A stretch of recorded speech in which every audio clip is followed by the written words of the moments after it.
And here we are, he's gone himself. This could win him the Tour of Britain. Oh my goodness me, look at that ball. He's left the rest for dead. Here they come into the closing stages. Those wheelie legs, he asks for a little more power. Oh, it was so close.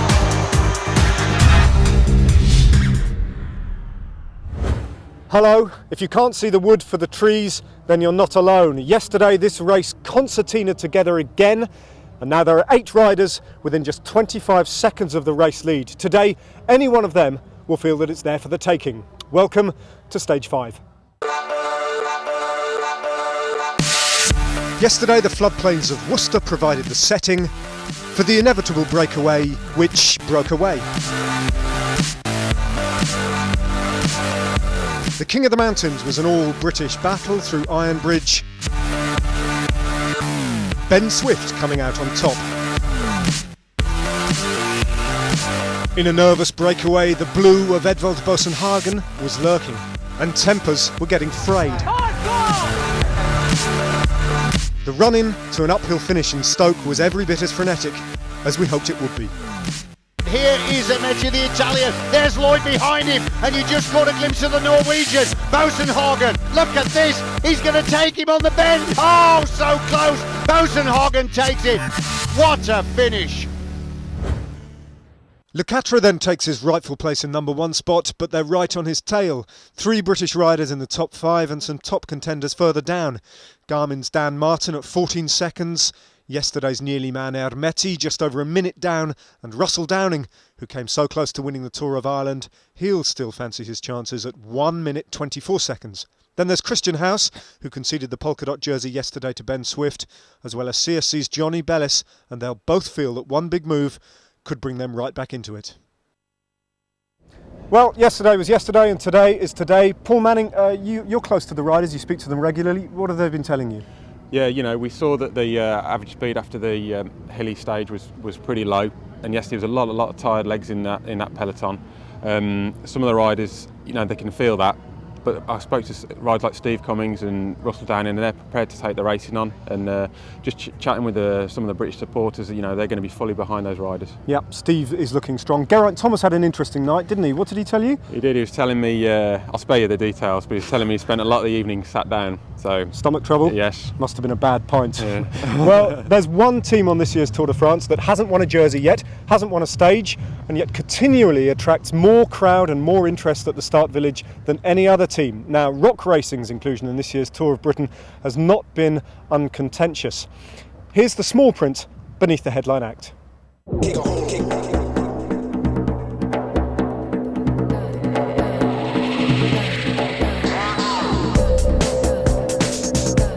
Overhyped, over the top and over here. Rock Racing doesn't do subtle.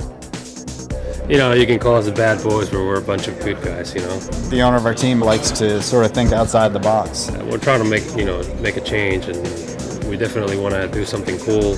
They've skated close to the Commissaire's thin ice already by turning out in 3 differently coloured kits on 3 consecutive days, the first of which in Harrods Green is yours, by the way, for 350 quid. Rock and roll racing at a price. It's a little bit edgy, and it's, I guess, a little bit rock and roll, and I think it's good for the sport. Everything is going, you know, that way. So we're moving forward towards that goal. There's no doubt that they've torn up the conventional small sponsor heavy clutter of the regular pro team jersey, and that their image is indisputably eye-catching. But such attention-seeking attracts, well, attention. And that focuses inevitably on their cast of riders, featuring 3 big names who were fired by pro teams for their association with the Spanish police investigation into doping, Operation Puerto. And Tyler Hamilton has a 2-year ban on his CV for blood doping, which meant that no one apart from team owner Michael Ball would touch him. For him, it's black or white. Either you're allowed to race, yes, or you're not allowed to race. He's focused on the good things. He's given people the opportunity to race. Like myself, you know, basically I was handed a 2-year suspension, and after that, basically nobody would take me back, and Michael Ball gave me that opportunity. His career at 37 is resurgent, wearing as he does the jersey of the newly crowned American road race champion, but for many, his reputation will never be restored. I fought that fight. Unfortunately, I lost that fight. It was a tough battle. It was a close battle as well. A lot of people don't know. Most people don't know all the circumstances I went through. Probably about 15 to 20%. So, but unfortunately, through the battle of public opinion, I lost that battle. Acknowledging that is one thing, but it falls short of an admission of guilt, which is why rock racing's redemption claim can be a little confusing. Hamilton's tour has been beset by woes thus far, but rock racing's presence, judging by all the attention they receive, appears to be getting the job done. And as a rider's refuge from public opinion, well, it's a home from home. I wasn't even thinking about coming back, coming back into the peloton, but I got a phone call in December from Michael Ball, and we spoke for about an hour and a half. And, it's probably the best phone call I've ever had. Well, this perhaps best sums up people's attitude towards rock racing. At yesterday's start village, I was accosted for about half an hour by a lady in her 60s who lectured me about Tyler Hamilton's wrongdoings, but nevertheless, after waiting around for some considerable time, then rushed off to get his autograph. Right, let's have a look at today's stage in detail.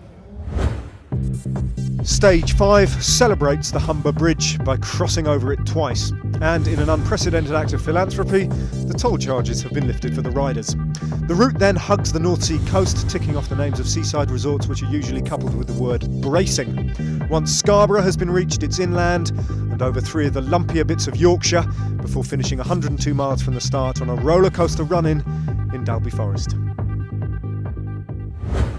Well, today's stage is dedicated to the Jane Tomlinson Foundation. Jane, as I'm sure you're aware, was a close friend of the Tour of Britain, and she sadly passed away shortly before last year's edition of the race. OK, let's join our commentary team, Hugh Porter and Anthony McCrossan. 90 riders facing the rollout this morning from Hull. Ahead of them 102 miles of racing with a sting in the tail, where they'll tackle 3 climbs, all in the last 17 miles before the finish in Dalby Forest. Frenchman Geoffrey Lecat of the Agritubal team holds a slender lead over a cluster of likely challengers. Therefore, his teammates will need to monitor the composition of any breakaway groups carefully today. They made mistakes yesterday which put them on the back foot, spending most of the stage to Stoke, chasing in defence of their then leader, Emilien Bergès. So it could be a day for riders with no chance overall to snatch a stage. Wet conditions for the start, but the forecast is good for later in the day. Well, we're hardly out of Hull and already we've got the first attack of the day. Such has been the pattern of this Tour of Britain over the last few days. A number of strong riders already looking to try and break the will of the peloton and establish an early lead. Well, 6 seconds is the advantage for the yellow jersey. Lecat over Steve Cummings, the British boy riding on the Barlow World team, so there's going to be a lot of vigilance from the high place riders, but this is a group trying to slip away, and there's nobody in this group that's a danger to the yellow jersey. There at the front is fast Freddie Rodriguez of the Rock Racing team, and the LPR team already saying, come on, let's get moving. But the peloton, as we race across the Humber Bridge now, 2 miles across here, and the rain is starting to fall. And of course it's going to be very, very exposed to the wind, so conditions could be hard here. They'll head over the Humber Bridge and then they'll swing through a loop, taking in the first sprint, which will come in Barton upon Humber before they retrace. Well, this man has been active throughout the whole race. He's already had 1 stage win. Matt Goss of Australia, in conditions that are not normally to his liking, goes out in the lead. He's looking to see whether this group is going to come across to him, and Lecat is active at the front. So Goss looking back, and he's been joined by 1 or 2 other of the competitors here. Inevitably there is one of the riders from the LPR team, that's the Italian squad in the grey. Daniel De Luca will be out today, of course, to try and get more points back to re-establish himself in the lead in the King of the Sprints. So we now have another breakaway established after Matt Goss was caught, but you'll notice he's in this breakaway as well, as is Daniela De Luca, and it looks to me like we've got a good break starting to establish. And this is Diego Cachia of Barlow World, 27 years of age. He got a late call for the race. One of their riders was injured, and so it's Cachia then setting the pace at the front. Goss is with him, and just tucked in at the back is De Luca. Well, we're not far from the first sprint in Barton.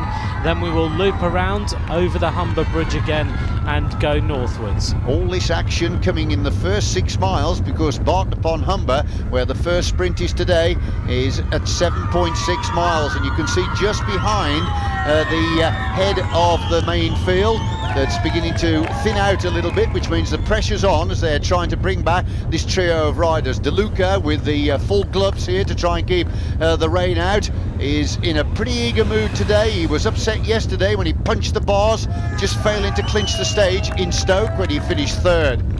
Well, DeLuca, over the last few days, he has been active on every day but one, and he's using this race to train for the World Championships, but you wonder whether his attention has now turned to actually winning as many more stages as he possibly can. We're almost at the sprint.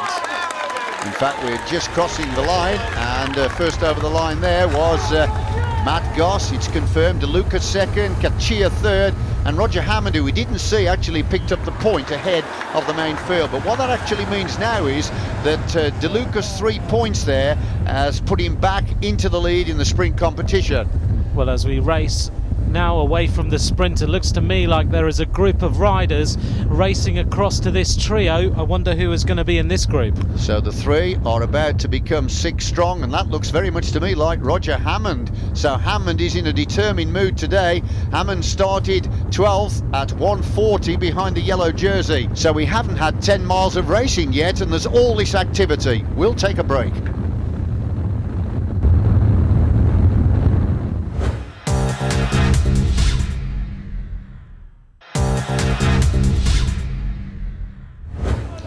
Welcome back, and Matthew Goss is on the front here, the only survivor of that break that you saw just before we took a break. And Travis Mayer, just 2 years younger than Goss, another Australian, has gone away as well. Well, 2 young Australians riding together. Matt Goss, 21 years of age. Travis Mayer, only 19, but just shows the strength of the Australian road riders. Goss having a little look round. I think he understands in his race radio, perhaps, that there is someone trying to come across to them. She's only a drag, but you can see how hard they're having to work there. Out of the saddle. Well, Mayer is at the front to just lever the gear over, and now Goss is forced to adopt the same style. Good crowds here in the early stages of the stage. It really has captured the imagination of the whole nation, this Tour of Britain. Well, the peloton taking things relatively steady up the climb. Goss continually looking around. Travis Mayer, of course, a junior world champion on the track. Matt Goss, it feels like he's been around for a long time. Here comes one rider, and it is Danilo DeLuca. The killer races across. So now they're 3 strong, and there it is. The caption confirms the composition of the leading group. Now, none of these 3 are any threat to yellow. I keep reiterating that, but it is important because I said at the top of the programme it could be an opportunity for a lowly placed rider to slip away and get a stage. And here we go. There's more riders jumping clear here now to give further strength. And this looks like one of the team members from Colombia. Well, look at the speed as they race across. Now, one more rider almost going through that corner, and crashing is Victor Hugo Pena of the Rock Racing team. Yet another kit for them today, but he's trying to cruise up to the fast-moving leaders. Now we're going to have 5 leaders here. Edvald Bosenhagen, the stage winner of yesterday, on fire again. And he is such a powerhouse, this young Norwegian, and he's pulling the group along here with a determined effort. Well, let's pinpoint where we are on the map. We're about 30 miles into the stage, and the gap is just over a minute. Look at the pace of these riders. So there he is, the Norwegian at the front, DeLuca at the back, who is riding very, very well in this tour. And I wouldn't be surprised if we didn't see him figure strongly at the end. I've named this the DeLuca Day because the corrugations across Dalby Forest are very similar to the end of the Liège-Bastogne-Liège, the tough classic in Belgium, which he, of course, is a past winner. About 40 miles to go now to the finish of today's stage, and the gap is 4 minutes and 17 seconds as we look here at DeLuca on the front. Just 1 kilometre to go to the second sprint of the day in Bridlington, and these 5 riders are moving very, very sweetly now. Just wondering if DeLuca is going to try and pick up any more points to reinforce his stranglehold in that particular competition. The gap now 5 minutes and 45 seconds as Victor Hugo Pena continues the chase, and DeLuca looking relaxed. Such a lovely style, easy rhythmic pedalling action, never looks stretched, and of course when he's into the mountains that's where he really does excel. So getting nearer to the line now here in Bridlington, 5 points to the first rider over, 3 for second, 2 for third and 1 for fourth. There is 3 seconds, 2 and 1, but that doesn't mean anything to these because they're all well back from the yellow jersey. So right on the front is the powerhouse from Norway, Bosenhagen. And just coming up on the inside is Victor Hugo Peña of Rock Racing. Closing down on the line as we see De Luca coming through to take his turn at the front. They're taking their workload here very, very seriously as each rider shares the commitment at the front, which keeps the pace high. Well, they're working well together, these riders. We'll see what the result is at the sprint line, which is just up there in the distance. They're not actually going to sprint, they're just going to go straight over the line as a formality, and it is the Norwegian Bosenhagen that picks up the 5 point and gets generous applause from the roadside. So there is the result confirmed. Peña was second, Mayer third and Goss fourth. Bosenhagen is so talented. Roger Hammond said that this morning at the sign-on that he thinks Bosenhagen will win the Tour de France in his career. I think that's a very fair prediction. Now you can see on the front of the main field here the team from Agritubel. They're not worried about any of those riders that are ahead, but they're just keeping the tempo high so that no one else is going to jump clear. It's going to be a difficult end to the race for this team.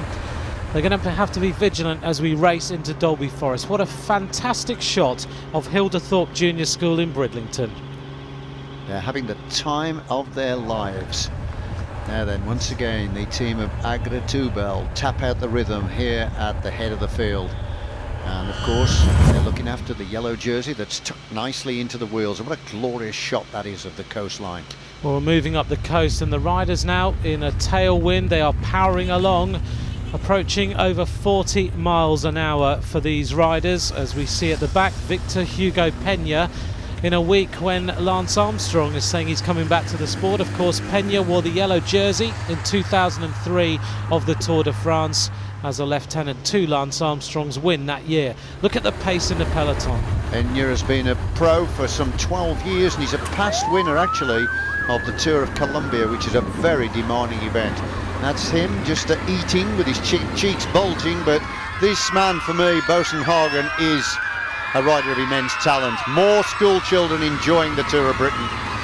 Well, the schools have come out in force. We've seen that over the last few days. They're deafening these riders as they race through. Their race radios keeping the sound out a little bit.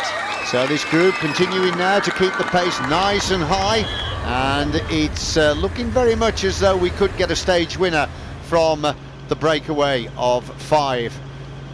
Well, the gap is starting to come down now, Hugh. 3 minutes and 47 seconds. And the Agritubel team now starting to encounter some of the rises along the coast. It's difficult, isn't it, these coastal roads? You get the crosswinds and you get the rises up and down over the cliffs. Well, if they do get pulled back, look for the counter-attacks immediately, particularly from any riders that could be a threat to the yellow jersey, particularly Steve Cummings, who remembers lying second at 6 seconds, and he could get some help from the Barlow World team. Stephen Cummings is thriving in this race as we look across the coastline. We're heading up through Filey towards Scarborough, which will be the next place on the horizon, and of course the next sprint of the day before we turn into the climbs. Scarborough, of course, is a regular finishing point on the milk race many years ago. The stage always used to run from Skegness, around about 133 miles, and it was one of the toughest of all the stages with crosswinds to encounter. But of course, waiting for them is the sting in the tail when they take a left and head inland, and those 3 stiff climbs will have to be negotiated. Meanwhile, Agritubel keep pulling the bunch along, and the rest of the riders content to save their strength in the wheels. I'm wondering whether Nicholas Vigondi is the man in the team who regulates the pace, because he always sits there in second place looking after the rest of the team. Well, we're into Scarborough now, and just ahead of them will be the third of the sprints today. They will have covered 81 miles then. There are very rough roads leading up to this sprint, Hugh. You may remember you swoop round the coastline and very rough road surface that's been laid for a long, long time. So they've got to be careful here. I well remember them because I've bounced along there when I finished one of the stages in the milk race. Well, there's the breakaway, working hard. DeLuca at the back. Just thinking about DeLuca, actually. A 30-mile attack on stage 1 of the race and the combativity prize. 2 sprint wins on day 2 and the sprints jersey. A quiet day on day 3. 3rd yesterday. What's he going to do today? Well, you heard me say early on in commentary, I think this is a DeLuca finish. We'll see. There's the yellow jersey. He's looking pretty good, isn't he? That's Geoffroy Lecat. Very strong rider indeed. Remember when he got second on that stage in Burnham-on-Sea, he'd been away all day, finally caught by a group and still had the power to win the sprint behind his teammate who took yellow. Victor Hugo Peña right on the wheel of the motorbike as they went swooping down that descent and took the sharp left-hander. You don't want to end up on the beach this time. You don't want to do a Dan Lloyd from yesterday. Right, the riders now racing towards the sprint point. It's right over to the right-hand side, all the way around the coast. Well, Scarborough, famous for the cricket festival, and also here is Oliver's Mount, and that's a course that has been famous for racing over the years. Vigondi on the front now, the French champion, with 35 kilometres to go. This team are getting a bit more urgent now and they want to bring it back. Here are these rough roads to the sprint. And that is just 1 kilometre away, and then they're getting ever nearer to the difficult part of today's stage. After the sprint, we've got 4 miles to the top of the first climb at Fallsgrave, and then the climbs come thick and fast into Dalby Forest. Peña at the back of the group now. And right up near the front on the inside is DeLuca, and also there is Goss. Well, it looks to me like Garmin Chipotle are deciding to assist Agra Tubel with the chase. I'm wondering whether they fancy launching Dan Martin up the road in the climbs to see if he can take the yellow jersey. Dan Martin, the Irish champion, who has won Route du Sud this year, a very talented stage race rider. And we are nearing the line, and right on the front is Boasson Hagen. And Boasson Hagen sweeps over first to pick up another 5 points, and there's confirmation of the rest of the positions. About 51 miles now in the lead for this group of riders, but better thought for Matt Goss. He was one of the first attackers of the day. He's had almost 80 miles in moves today. Well, we're approximately 4 miles now from the first of the climbs today, and it's a second cat ascent at Fallsgrave. Well, Fallsgrave takes us up to about 150 metres above sea level. It's a second category climb, of course, but look at the speed of the peloton as they race through Scarborough, and it is Agra Tubel still on the front, but Garmin Chipotle are paying close attention. So a lead that was 5 minutes and 44 at one point is tumbling rapidly. It is tumbling rapidly. The gap now is approaching 1.5 minutes. And Agra Tubel are doing a good job today, but big Magnus Backstead on the right-hand side, just keeping quite vigilant, quite close to the yellow jersey. So the scene is setting itself up here for a grand finale as they are approaching Dalby Forest. Glorious, glorious views we've got here as we look down on Scarborough. Well, this lead is starting to disintegrate, such is the power of the Agra Tubel team. This is the last time we'll see the coast. We're now going to head inland. And you get the feeling there is a lot more racing to come here. There is a big group all together, and they're all licking their lips at the thought of the possibility of winning a stage in the Tour of Britain. We'll take a break.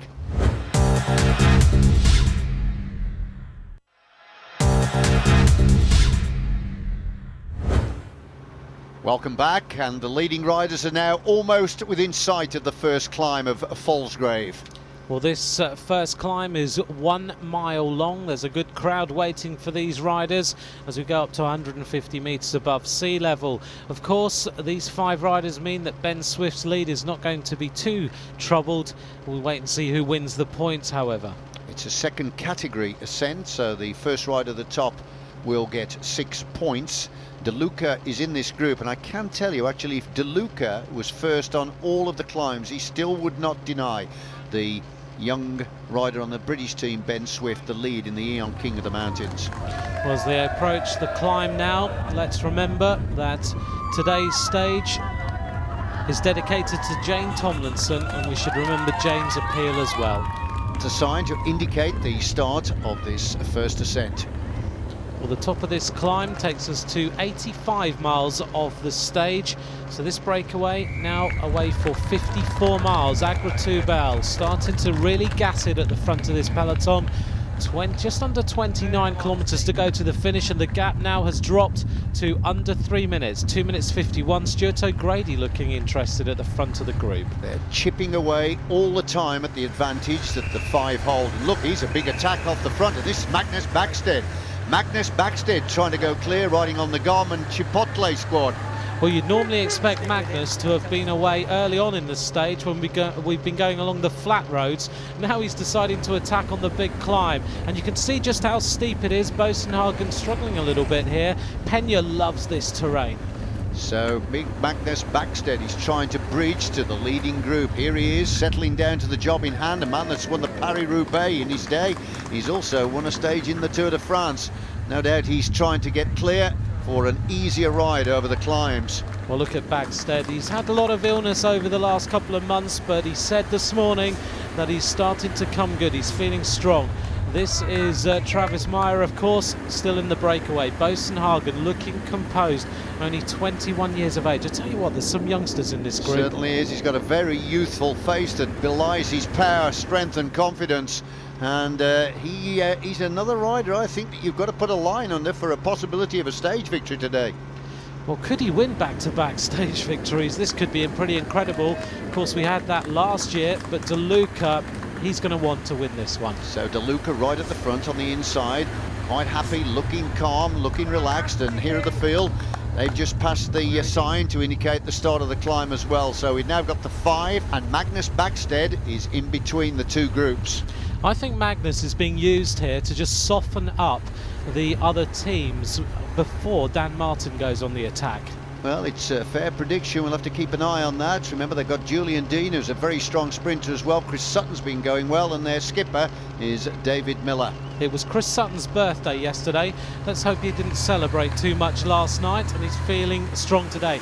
Dan Martin in second place. We're approaching the top of the climb. And it was actually David Miller that was moving to the head of the bunch as well. So nearing the summit of the climb here, and it's Victor Hugo Pena, who's a man that's ridden in the Tour de France and the Vuelta, so that climb will not be any problem for him. He picks up the 6 points, and De Luca second for 5. Goss gets third for 4, as you can see, and Meyer coming over the line in 4th spot for 3. Well, the next climb on the horizon is Northside. It's a 3rd category climb. It's only half a mile long, but it takes us up to just below 200 metres above sea level, and then we kick up to the highest point of the stage. And when they get to the top of Northside, well, just 1 mile after that is the final climb of Dalby Forest. Bosenhagen looks like he's just trying to recover a little bit here. He powers his way through to the front, and now he's going to get aerodynamic. This is a swooshing descent to the base of the next climb. Look at De Luca's descending style. It's completely different to any other rider in the world. Very impressive. He just hangs, doesn't he, over the back of the saddle. But I'm very pleased to see that the roads have dried now and conditions are warm. Perfect for the finish of this stage. Well, onto the tricky little descent. There's an awful lot of mud on these roads and a fair amount of grit. But you can see just why we've been saying that it's very similar to the Ardennes. Look at the speed now of Garmin Chipotle as they start to set things up for Dan Martin, possibly going to springboard up this climb. Well, Martin, of course, he's lying 7th overall. He's only 14 seconds behind the yellow jersey.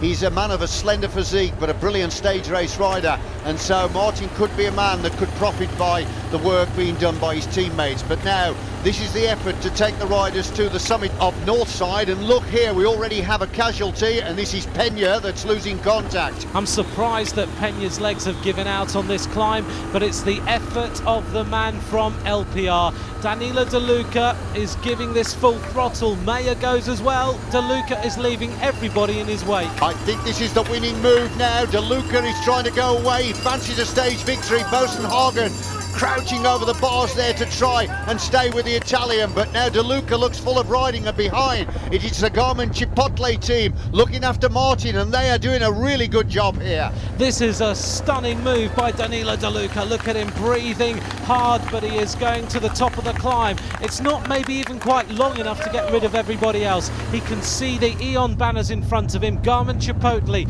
chasing hard. De Luca looks like he's just a little bit spent here at the top. He looks around. round. Well, it is DeLuca that crosses the line first, but Bosenhagen comes right back into the wheel. Now, the next climb is only a couple of kilometres further on, so if he's got any firepower left in those legs, that's the time to hit them again. Well, there is confirmation that DeLuca takes the 4 points at the top. Bosenhagen second, Goss third, Meyer, who must be swept up by the peloton now, in fourth place. Do you know what? When DeLuca is in that much pain, he actually looks like he's enjoying it. Well, there's just 8 miles left on this stage, and this is the head of the main field, and it's still Garmin Chipotle that are turning the screw, looking after Martin, and the rest of the field behind are really gritting their teeth to stay onto the coattails of the effort being set at the front. Chris Sutton absolutely powering his way up the climb. Julian Dean in second place, a former green jersey of the Tour of Britain. Dan Martin in third place on the left-hand side. Here goes Martin. Martin stamps on the pedals, and now he's trying to go away. So Martin, 14 seconds, he trails the yellow jersey, and Dan Martin has definitely done his homework well here. He knows how tough it is to the finish, and Martin has now put in his bid for victory. Big effort here by the Irish champion. In the team car will be Matt White, who will be urging his rider on to a possible victory. Look at Martin. He said on the start sign-on this morning it was the first day he'd felt all right, and in his words, it's game on, and it is now. So Martin now settling down to the job in hand to try and get up to these three, or if he can't get up to these three, it's to try and make good time over the yellow jersey, who is still left in the main field. Well, there's a swooping descent now with a tight hairpin, and we'll see how these riders do as they race to the final climb. Well, there's drama unfolding here in the hills. Join us again after this break.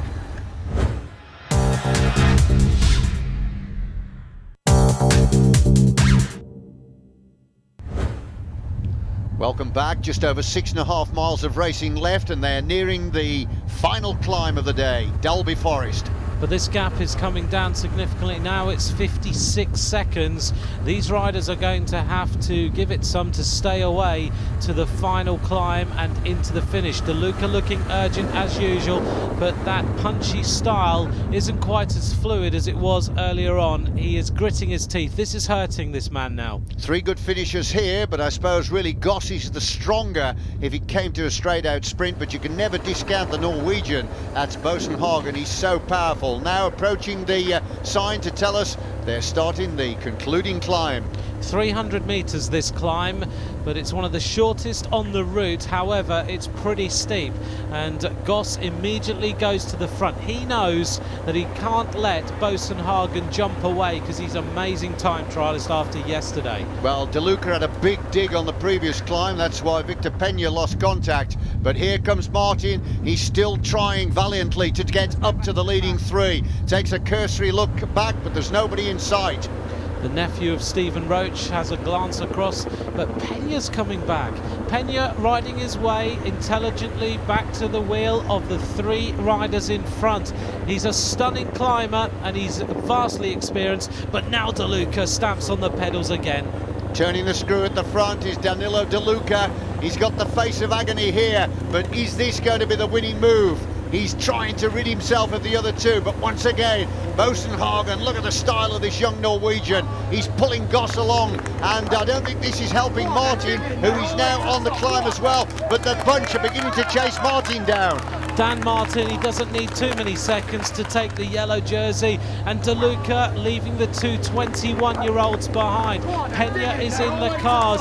DeLuca just wants the top of the climb to come, then he'll swoop his way down to the finish and then rise up to take the win. Well, has he cracked them this time? We thought he had on the previous one. This is the big effort now from Danilo DeLuca, the former winner of the Tour of Italy. The crowd are loving this. They're roaring him on. He was 3rd yesterday. He would dearly love to be 1st today.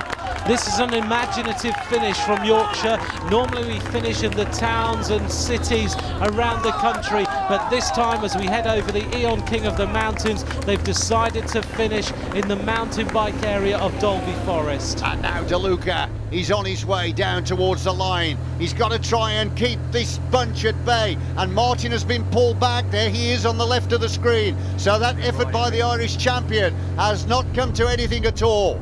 Well, the pace is beginning to tell on these riders. I noticed Stephen Cummings towards the front, who is toiling his way up the climb, but intelligently staying near the front of the group. Look at De Luca. He's in full flight as he looks around. All he needs to do now is time trial into the finish. De Luca thriving in these conditions. Well, he's got about 4 miles to hold the rest off. Now then, has he got the power to do it? He's got that big gear turning, the long empty road in front of him. Full concentration is required as the field are now getting near to the summit of the final climb. It's the Portuguese team who are at the front as they work their way to the top of this rise. Stephen Cummings towards the front. Dan Fleeman staying vigilant as well for the Ampos team over on the left. Look at the New Zealand road race champion. We normally expect him to be a sprinter, and he looks as easy as anyone on this climb. And that's Julian Dean we are referring to. Well, the team of Palmeiras Resort, they've only got 4 riders left, but of course Alejandro Mark is 147 back. Look at Steve Cummings struggling a little bit today over the top, but he's still at the front. That's Cummings in the red and the yellow. Remember, he's only 6 seconds behind the yellow jersey. 10 kilometres to go. We've just gone past the sign, and De Luca has really committed himself now. Here are the 2 riders that he's left, so it's not decisive. De Luca is going to get company soon. And here is Bosenhagen. What a stunning time trialist. Look at this. The power meter on the bike showing him just how many watts he's putting out, and it's enough to catch De Luca. Well, it's the Norwegian that spoilt the party for the Italian, because he has brought Goss up to the wheel then of De Luca, and the 3 are once again back together as we see Victor Peña trying to get back to them. Well, the Rock Racing are rocking today. They have not had a great race so far, but Victor Hugo Peña looks like he fancied this one. Every time he gets dropped, he comes back up to the leaders. He has got such fast ability, and he's using all that experience to good effect. Well, Danilo De Luca must be thinking, what on earth must I do to try and win a stage here in the Tour of Britain? He nearly nailed it yesterday in Stoke. Just missed it by a fraction after the Norwegian had crossed the line ahead of him. He finished 3rd, and he's been prominent throughout, but I don't know if he's going to manage it today. Well, the Ampos team here at the front having a glance around to see what damage is being done, but we now understand there's a split in this peloton, about 25 riders going clear. There's going to be some riders losing time on this stage. But we've had news through that the yellow jersey is in this group behind, and so is Steve Cummings. So if it stays like that, it'll be status quo, and there'll be no change in the overall positions. Dan Lloyd at the front, powering this move on. Of course, yesterday he overshot one of the corners on the run-in. Let's hope he doesn't do that today. De Luca on the front yet again. Bosenhagen in the blue and yellow. And now we plunge down this descent and set ourselves up for the finish. Goss on the front. Very, very strong finisher. De Luca looks as though he's gathering himself here for yet another attack. He doesn't want to leave it to the sprint. He wants to try and crack the others. Bosenhagen sees the effort by the Italian and starts to come back up into his wheel. Well, Dan Lloyd, of course, is looking after the interests of his 2 teammates who are highly placed overall. Benny de Schroeder in 6th, Dan Fleeman in 5th place. And those 2 riders within 14 seconds of the lead of Geoffroy Lacat. Well, Bosenhagen saying to the rest, come on, do your work on the front, keep the pace high. We're not too far ahead of the group. They're boring down on us, and it seems to have had good effect as they once again continuing to share the workload, with the exception of Victor Peña, who is tucked in at the back. I think his legs are just about bursting. Bosenhagen, he's only 21 years of age, but he's turning round to Victor Hugo Peña and saying, get on this wheel now. I'm not interested in taking you any closer to the finish. 3 kilometres to go. These riders could get caught right on the line again. It's a downhill finish, and there's quite a bend that swoops into the finishing funnel, and one of those riders may just try and jump clear if he wants to try and give the rest a slip and not leave it to a sprint. Here comes Julian Dean, the New Zealand road race champion. Of course, this group want to catch the leaders because there's 10 seconds on the line, and with this Tour of Britain finally balanced with just a few seconds separating the leaders, it's important to catch the 4 riders in the lead. Also up near the head of that main field, I've caught a glimpse of Jonathan Bellis, who's riding on the CSC team, the Manx man, who of course is a stagiaire with that squad, and and he's going to be flagged up next year as a full-time professional. So it'd be interesting to see whether Bellis and Dean would be duelling for the top spot in the bunch sprint. Victor Hugo Peña took the last sip of his drink, and now he's thrown the bidon or the bottle away, and that means he's trying to get his bike as light as possible before the line. De Luca, such a wily character, isn't he? Back of the group now, and he's going to watch everyone else, and he's going to launch himself. Well, that's the place to attack, second or third back, because the element of surprise is with you. But once again, it's Dan Martin who's full of riding here, trying to go away again. Well, bear in mind, last year this race was won on the last day with a bonus sprint from Romain Fayou. So any seconds count, and the finish does suit Dan Martin. De Luca, 2 kilometres to go, sitting at the front of this quartet. Well, that's the worst position really to be. He needs to be second or third back if he wants to try and launch a surprise attack. And Bosenhagen has now gone to the head of the quartet. I don't believe this. The Colombian, who's been hanging on the back, has now taken off. Oh, Victor Hugo Peña, well, he didn't want to go to the front at all. Now De Luca swings across. He's not going to do the chase. It's all going to be down to Matt Goss, who shakes his head. He can't believe that the killer has let Peña go up the road. The 35-year-old Colombian has taken flight here, and now who is going to try and breach to him? It looks as though De Luca is trying to get across, and this is Cummings. Cummings then of the Barlow World Squad. He's trying to get clear of the field. Remember, he's only 6 seconds behind the yellow jersey in the overall standings, who has just gone through. Well, this is fascinating. I tell you, these stages are absolutely fantastic. Now we've got non-stop attacks at the front of the race, and in the group, Stephen Cummings making a bid for glory. Peña still in the lead, almost 1 kilometre to go. Peña right at the head of the race as they get ever nearer to the finish. The Colombian, who looked to complete spend force earlier on, goes under the 1 kilometre to go sign. Now, who is going to jump to try and bridge to him? 3 riders behind, and one of them is going to have to commit himself. But here comes Bosenhagen again. Bosenhagen looks like he's caught Peña. So Bosenhagen, the Norwegian super flyer here, who won the stage yesterday in Stoke, is going to replicate his position here in Dalby Forest. So it's Bosenhagen that gives the victory salute to win stage 5. And coming over the line second there is Matthew Goss on the CSC team, and De Luca has to settle for third for the second day running. And just at the head of the field, Peña managed to hold off Julian Dean, who won the bunch sprint. So, while Mark Cavendish continues his series of wins over in the Tour of Missouri, teammate Edvald Bosenhagen makes it 2 in 2. The post-race interview has become a routine. I tried to attack and it was 1k to go or something, and then get the gap and won. On the podium then for the second time this week, insiders have known for years of his potential. He's one of the riders for the future. I'm quite sure about that. I mean, I believe it was his 6th win this season. He's extremely strong, and a rider like him, he's going to win. It's a matter of time before he's going to win like Tour de Flanders or Paris-Roubaix. He needs a few more years, and as I said before, he's going to be one of the big riders for the future. The fastest blonde in the race, then finishing ahead of Matt Goss, Danilo De Luca and Victor Hugo Peña, Julian Dean led home the bunch. There were a few splits after that, Stuart O'Grady and Fred Rodriguez in a group of riders over 5 minutes down, and 6 minutes after that Tyler Hamilton and Geraint Thomas came home alongside 14 others. The big loser today was yesterday's number 2, Giario Ermetti, 11.49 off the pace. Ben Swift keeps the mountain jersey through Yorkshire. De Luca retains the sprinter's jersey as he tries to get a place in the national team for the upcoming World Championships.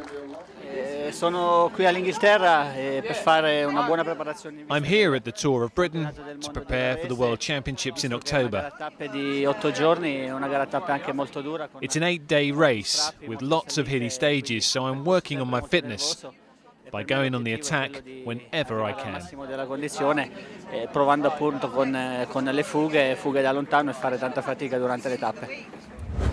De Luca then on trial, but the GC unchanged. In fact, the top 10 are the same as yesterday.